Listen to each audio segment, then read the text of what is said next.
Bismillahirrahmanirrahim. Alhamdulillahirabbil alamin. Allahumma shalli wa sallim ala sayyidina Muhammadin wa ala alihi wa sahbihi ajma'in, amma ba'du. Teman-teman yang dimuliakan Allah Subhanahu wa taala, seringkali saya mendapatkan pertanyaan, mana yang lebih baik untuk dijadikan satu kebiasaan, yaitu membaca istighfar atau membaca sholawat kepada junjungan kita Nabi besar Muhammad sallallahu alaihi wasallam. Para ulama punya beragam jawaban. Namun pada kesempatan kali ini kami akan menjawab sesuai dengan keterangan yang kami dapatkan di kitab Tafsir wa Khawatir Al-Imam Muhammad Mutawalli Asy'arawi. Adalah kumpulan daripada kajian tafsir seorang ulama mufassir kontemporer, yaitu Syekh Muhammad Mutawalli Asy'arawi. Sebetulnya zikir itu tidak bisa dipertentangkan, mana zikir yang paling afdol dan lain sebagainya. Tiap zikir punya sisi keutamaan tersendiri. Adapun apabila ditanya antara istighfar dengan sholawat, sebetulnya ada waktu-waktu tertentu yang mana lebih baik kita beristighfar. Contohnya, ketika bulan Rajab, para ulama mengajarkan untuk banyak istighfar. Atau ketika waktu sahur. Waktu sahur itu adalah waktu sepertiga akhir malam, yaitu sebelum terbitnya fajar, adzan subuh. Itu sebagaimana dalam surat Al-Imran ayat 17, Allah Subhanahu wa taala memuji wal mustaghfirina bil ashar. Orang-orang yang beristighfar ketika waktu sahur. Nah, adapun selain itu, sholawat dan istighfar itu tidak bisa dipertentangkan.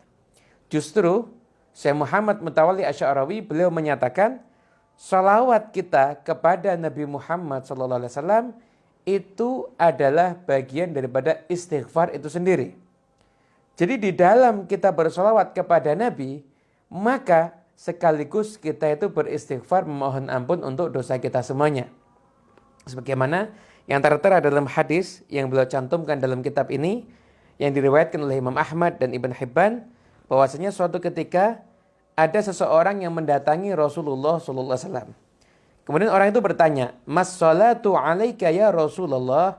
Ya Rasulullah, gimana bersolawat kepadamu ya Rasulullah? Maka Nabi pun menjawab, Dzalika min ilmil maknun, walaula annakum sa'altumuni ma qultuhu. Ini adalah salah satu ilmu yang terpendam, kata Nabi. Dan apabila kalian tidak bertanya, maka aku tidak akan menyebutkannya, aku nggak akan menjelaskannya. Lalu Nabi mengatakan, Innallaha wakkala bi malakaini, fa idza shalla wahidun alayya qala al malakani ghafarallahu laka wa yaqulullahu amin wa taqulul malaikatu amin. Sesungguhnya Allah Subhanahu wa taala mewakilkan kepadaku dua malaikat.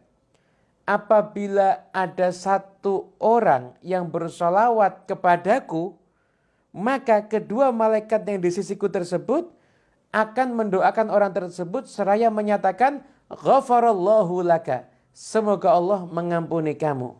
Maka ketika dua malaikat itu, bayangin gak cuma satu ya, dua malaikat yang mendoakan ghafarallahu laka, semoga Allah mengampuni kamu, maka Allah Subhanahu wa taala mengaminkan doa malaikat tersebut seraya menyatakan amin, dan malaikat pun juga berseru amin. Oleh karena itu, setiap kita bersolawat kepada Nabi Muhammad SAW, maka ada dua malaikat yang menyampaikan selawat tersebut kepada Nabi. Bahkan malaikat itu mendoakan yang bersolawat kepada Nabi.